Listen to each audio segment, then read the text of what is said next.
The concentration of wealth in America has created an education system in which the super rich can buy admission to college for their children, a political system in which they can buy Congress and the presidency, a healthcare system in which they can buy care that others cannot, and a justice system in which they can buy their way out of jail. Almost everybody else has been hurled into a dystopia of bureaucratic arbitrariness, corporate indifference, and the legal and financial sinkholes that have become hallmarks of modern American life. The system is rigged, but we can fix it.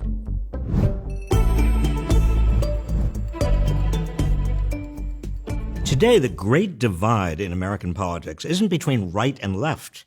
The underlying contest is between a small minority who have gained power over the system and the vast majority who have little or none. Forget politics as you've come to see it as a contest between Democrats and Republicans.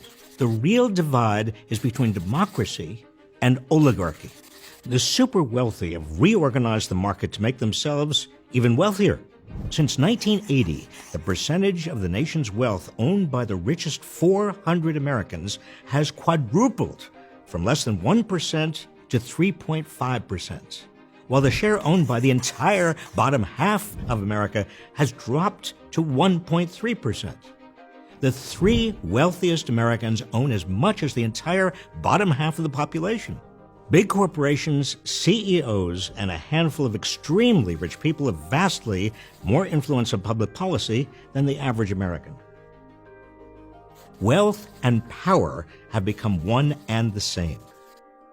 As the oligarchs tighten their hold over our system, they've lambasted efforts to rein in their greed as socialism, which to them means getting something for doing nothing. But getting something for doing nothing seems to better describe the handouts being given to large corporations and their CEOs. General Motors, for example, has received $600 million in federal contracts and $500 million in tax breaks since Donald Trump took office. Much of this corporate welfare has gone to executives, including CEO Mary Barra, who raked in almost $22 million in compensation in 2018 alone. GM employees, on the other hand, have faced over 14,000 layoffs and the closing of 3 assembly plants and 2 component factories. Our system, it turns out, does practice one form of socialism for the rich. Everyone else is subject to harsh capitalism. Socialism for the rich means people at the top are not held accountable. Harsh capitalism for the many means most Americans are at risk for events over which they have no control and have no safety nets to catch them if they fall. Among those who are particularly complicit in rigging the system are the CEOs of America's corporate behemoths. Take Jamie Dimon, the CEO of J.P. Morgan Chase, whose net worth is $1.4 billion. He comes as close as anyone to embodying the American system as it functions today. Dimon describes himself as a patriot before I'm the CEO of J.P. Morgan.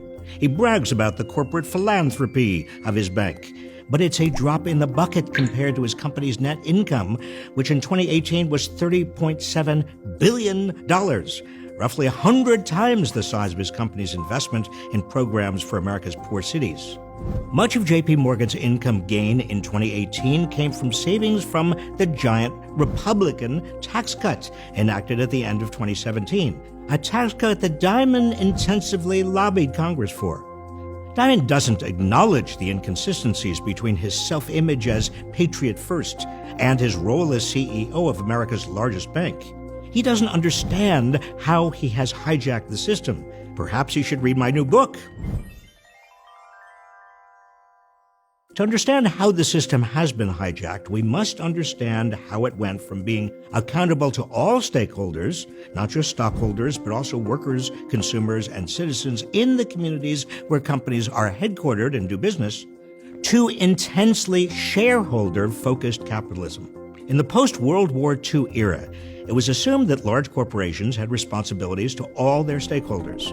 CEOs of that era saw themselves as corporate statesmen responsible for the common good. But by the 1980s, shareholder capitalism, which focuses on maximizing profits, replaced stakeholder capitalism. That was largely due to the corporate raiders, ultra-rich investors who hollowed out once thriving companies and left workers to fend for themselves. Billionaire investor Carl Icahn, for example, targeted major companies like Texaco and Nabisco by acquiring enough shares of their stock to force major changes that increased their stock value, such as suppressing wages, fighting unions, laying off workers, abandoning communities for cheaper labor elsewhere, and taking on debt, and then selling his shares for a fat profit. In 1985, after winning control of Trans World Airlines, he loaded the airline with more than $500 million in debt, stripped it of its assets, and then pocketed nearly $500 million in profits. As a result of the hostile takeovers mounted by Icahn and other raiders, a wholly different understanding about the purpose of the corporation emerged. Even the threat of hostile takeovers forced CEOs to fall in line by maximizing shareholder profits over all else. The corporate statesmen of previous decades became the corporate butchers of the 1980s and 1990s, whose nearly exclusive focus was to cut out the fat and make their companies lean and mean. As power increased for the wealthy and large corporations at the top, it shifted in exactly the opposite direction for workers. In the mid-1950s, 35% of all private sector workers in the United States were unionized. Today, 6.4% of them are. The wave of hostile takeovers pushed employers to raise profits and share prices by cutting payroll costs and crushing unions, which led to a redistribution of income and wealth from workers to the richest 1%. Corporations have fired workers who try to organize and have mounted campaigns against union votes. All the while, corporations have been relocating to states with fewer labor protections and so-called right-to-work laws that weaken workers' ability to join unions. Power is a zero-sum game. People gain it only when others lose it. The connection between the economy and power is critical. As power has concentrated in the hands of a few, those few have grabbed nearly all the economic gains for themselves. The oligarchy has triumphed because no one has paid attention to the system as a whole, to the shifts from stakeholder to shareholder capitalism, from strong unions to giant corporations with few labor protections, and from regulated to unchecked finance. As power has shifted to large corporations, workers have been left to fend for themselves. Most Americans developed 3 key coping mechanisms to keep afloat. The first mechanism was women entering the paid workforce. Starting in the late 1970s, women went into paid work in record numbers, in large part to prop up family incomes as the wages of male workers stagnated or declined. And then by the late 1990s, even 2 incomes wasn't enough to keep many families above water, causing them to turn to the next coping mechanism, working longer hours. By the mid-2000s, a growing number of people took on 2 or 3 jobs, often demanding 50 hours or more per week. Once the second coping mechanism was exhausted, workers turned to their last option, drawing down savings and borrowing to the hilt. The only way Americans could keep consuming was to go deeper and deeper into debt. By 2007, household debt had exploded, with a typical American household owing 138% of its after-tax income. Home mortgage debt soared as housing values continued to rise. Consumers refinanced their homes with even larger mortgages and used their homes as collateral for additional loans. This last coping mechanism came to an abrupt end in 2008 when the debt bubbles burst, causing the financial crisis. Only then did Americans begin to realize what had happened to them and to the system as a whole. That's when our politics began to turn ugly. So what do we do about it? The answer is found in politics, and it's rooted in power. The way to overcome oligarchy is for the rest of us to join together and form a multiracial, multi-ethnic coalition of working class, poor, and middle-class Americans fighting for democracy.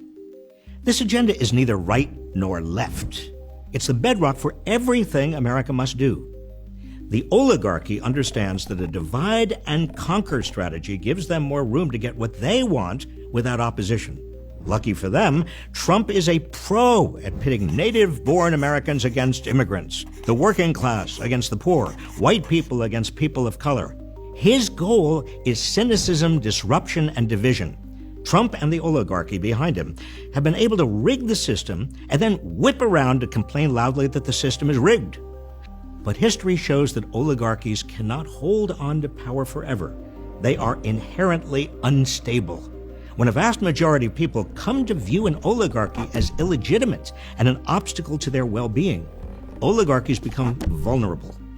As bad as it looks right now, the great strength of this country is our resilience. We bounce back. We have before.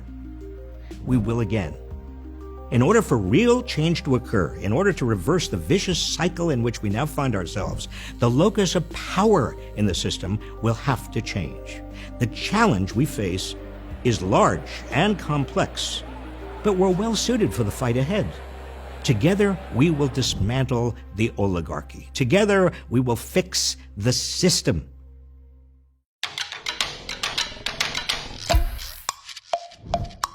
So, Katie, do you think we can fix the system? Is your generation ready to take up the mantle? Absolutely. My generation and all the other generations are ready to fix this. I mean, so much is at stake that we really have no other choice than to keep fighting. Oh, that's true. Even the geriatrics like me are fired up. If you found this video informative, please also watch our video, Everything You Need to Know About the New Economy. As always, thank you for watching, and please subscribe to our channel for more videos like this one.